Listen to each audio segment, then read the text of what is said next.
Wa minhum man ijamal uruqil jaman. Namun ada 7 golongan yang akan dilindungi Allah. Pemimpin yang adil, pemuda yang rajin beribadah selama hidupnya, seseorang yang terkait hatinya dengan masjid, seseorang yang bertemu karena Allah, berpisah karena Allah, seseorang yang digoda berzina tapi dia katakan aku takut kepada Allah, seseorang yang bersedekah dengan tangan kanannya, tangan kirinya tidak mengetahui, dan seseorang yang menangis kepada Allah di saat sepi karena takut kepada Allah. Bapak firmati Allah, kemudian manusia digiring padang mahsyar berapa lama? Di padang mahsyar inilah Rasulullah memberitakan pada kita, inna likulli nabiyyin haudan fil mahsyari alladhi yusamma bi asmaihim. Sesungguhnya bagi para nabi dan rasul, mereka memiliki telaga masing-masing di padang mahsyar yang diberi nama dengan nama-nama mereka. Ada telaga Adam, ada haudu Adam, haudu Nuh, haudu Ibrahim, bahkan haudu Muhammadin SAW, telaga Muhammad SAW. Wa ana faradtukum alal haud, dan aku akan menuntun kalian menuju telagaku. Wa innakum satariduna, dan kalian akan sampai ke telagaku. Man waradahu, siapa yang sampai telagaku, fariba minhu, dia pasti meminumnya.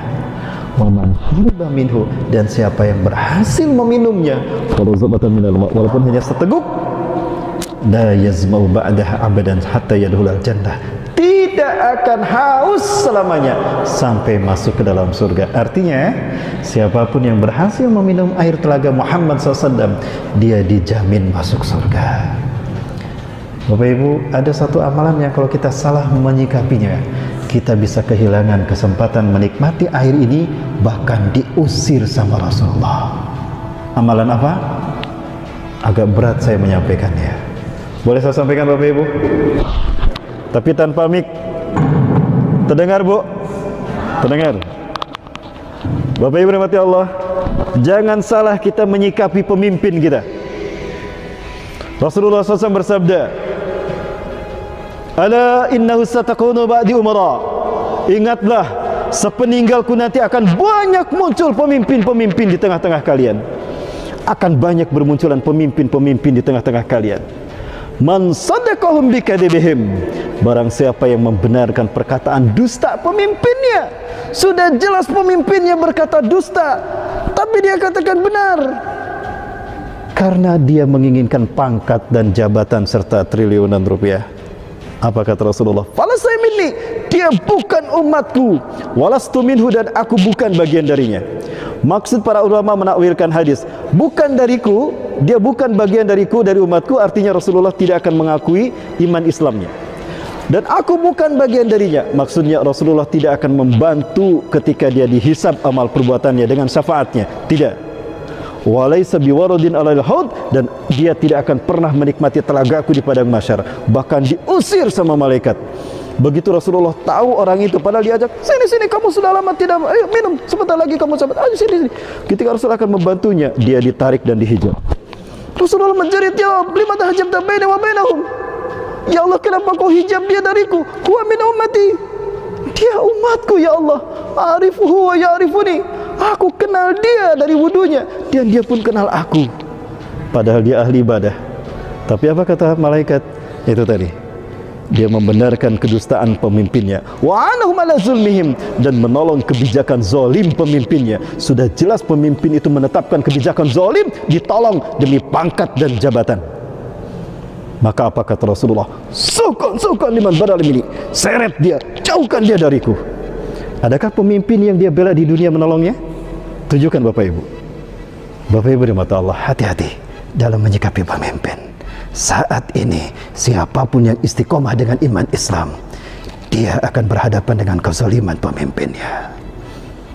Allahu Akbar. Jangan takut Bapak Ibu sekalian, lebih baik kita kehilangan dunia daripada harus kehilangan iman Islam, betul?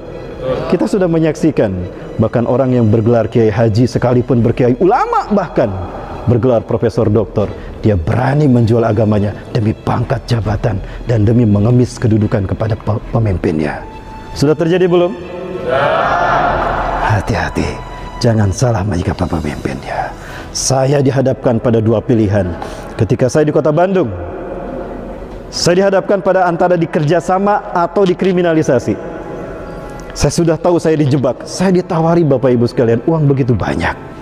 ini jebakan bagi saya. Maka saya tolak. Marah dia, dan akhirnya saya difitnah telah melakukan saya diperiksa di Kapolda Jabar, Bapak Ibu, 20 jam.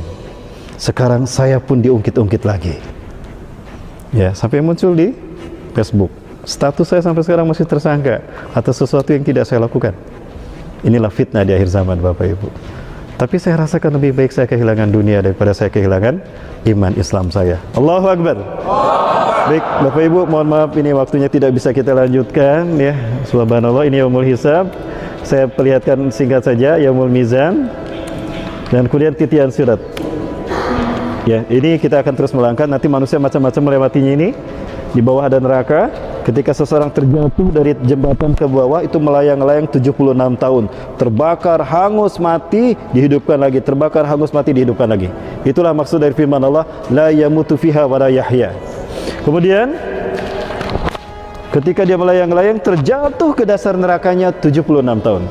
Rasulullah menyebutkan, wa minhum may yamurru ila kalamil basar. Di antara manusia ada yang melintas titian sirat seperti kedipan mata. Fulan, satu kedipan mata, karena dia orang beriman. Abu Bakar seperti itu. Auka kalbarki, atau seperti petir. Fulan, Umar, kata Rasulullah seperti itu.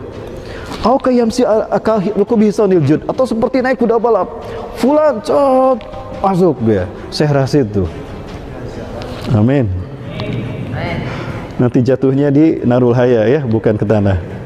Nggak akan ada yang patah nanti. Amin. Kita semua mudah-mudahan. Kadukumil Jamal, atau seperti naik unta. Ya Allah, masih jauh tapi neraka panas sekali, kapan sampainya? Tapi sampai kata Rasulullah, yamsi alal akdam, atau bahkan jalan kaki. Sebetulnya ada tayangannya tapi kita tidak bisa menayangkan. Ini tingkatan neraka dari atas sampai ke bawah, Bapak Ibu. Dari beberapa dalil yang saya lihat, ada neraka wel, sakor, hawiyah, hutomah, sa'ir, jahim, jahannam. Ya, ini tingkatan neraka. Dan ini gambaran orang yang tersiksa, terjatuh ke nerakanya. Ini hanya gambaran saja. Melayang-layang di atas api neraka selama 76 tahun. Kemudian Bapak Ibu sekalian, ada seseorang yang masuk surga, lalu dia berkata kepada Allah, ya Allah, ketika aku di dunia, aku selalu berangkat dengan si fulan, aku kekajian dengan si fulan, aku berangkat berjuang dengan si fulan, tapi di surga ini aku tidak pernah menemukan dia, ya Allah, di mana dia? Tanyakan pada Ridwan. Ridwan barangkali tahu di mana temanmu. Lalu dia datang pada malaikat Ridwan dan bertanya, wahai malaikat Ridwan, di mana teman saya? Ini profil teman saya. Apa kata malaikat Ridwan? Maafkan aku wahai kekasih Allah, dia sedang disiksa di neraka. Tanyakan pada Malik, di mana nerakanya? Ya Allah, apa artinya neraka surga bagiku kalau di saat yang sama aku tahu temanku sedang disiksa di neraka? Dia mengadu kepada Allah, ya Allah, lebih baik aku pergi ke neraka bersamanya, ya Allah, daripada di saat yang sama dia disiksa sementara aku di surga. Apa kata Allah? Ya fulan, karena engkau telah mencintaiku sebagaimana aku mencintaimu, bahkan aku lebih mencintaimu, tapi engkau begitu mencintaiku, kau ibadah kepadaku dengan sebaik mungkin. Idhab wankizu min narih. Pergi dia, pergi, selamatkan temanmu itu. Subhanallah. Maka jangan salah memilih teman. Rasulullah SAW menyatakan, Al-mar'u ma'adini khalilih, falyanzur biman yukhaliluh. Seseorang dipengaruhi agama temannya, perhatikan dengan siapa dia berteman. Bapak sekalian, dalam dunia politik tidak ada musuh abadi, teman sejati, tidak. Yang ada kepentingan. Tahun ini musuh, tahun depan kalau kepentingan sama, dia bekerja sama, berkoalisi. Betul Bapak Ibu? Tinggalkan semua itu, pilihlah teman karena iman dan Islam. Baik Bapak Ibu, ini gambaran orang nanti masuk surga atau masuk neraka, tergantung amalan-amalannya. Dan terakhir Bapak Ibu rahmati Allah, bagi mereka yang masuk surga, Allah sediakan ini. Fala ta'lamu nafsum ma ukhfiya lahum min qurrati ayun. Setiap manusia tidak tahu apa yang Allah sembunyikan bagi mereka min qurrati ayun, dari sesuatu yang indah di pandangan mata, balasan dari apa yang mereka lakukan. Inilah mereka yang mati syahid Bapak Ibu. Mereka yang mati syahid seperti ini, tidak ada kematian bagi mereka. Mereka tetap hidup dan mendapatkan rizki. Inilah bagi mereka. Setiap manusia ketika akan dicabut nyawanya, ketika sakaratul maut, tidak ada hijab antara dia dengan surga atau nerakanya. Ya Bapak Ibu, ini di Suriah, seseorang yang meninggal dunia karena bom dari rezim Rusia dan Bashar Assad yang bergabung menyerang kaum muslimin, ya termasuk dia yang syahid Bapak Ibu. Kira-kira yang dilihatnya surga apa neraka? Surga. Semoga seperti ini wajah kita ketika kita mengalami kematian. Amin, amin ya rabbal alamin. Bapak Ibu, mohon maaf sudah jam 11 saya kelebihan.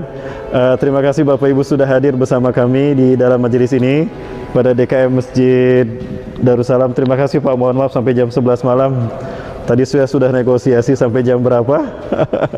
Bapak Ibu bilang sampai selesai. Terima kasih Bapak Ibu, dan bagi Bapak Ibu yang berdonasi pada kami doakan juga Bapak Ibu sekalian semuanya, semoga mendapatkan berkah dari Allah Subhanahu wa taala, dapat kesempatan berziarah ke Masjidil Aqsa bersama keluarga, bahkan sampai dengan umrah, bahkan mendapatkan syafaat dari para saudara Palestina. Rabbana taqabbal minna innaka antas samiul alim wa tub alaina innaka tawwabur rahim. Rabbana atina fid dunya hasanah wa fil akhirati hasanah wa qina adzabannar. Subhana rabbika rabbil izzati amma yasifun. Wa salamun alal mursalin, alhamdulillahi rabbil alamin. Assalamualaikum warahmatullahi wabarakatuh.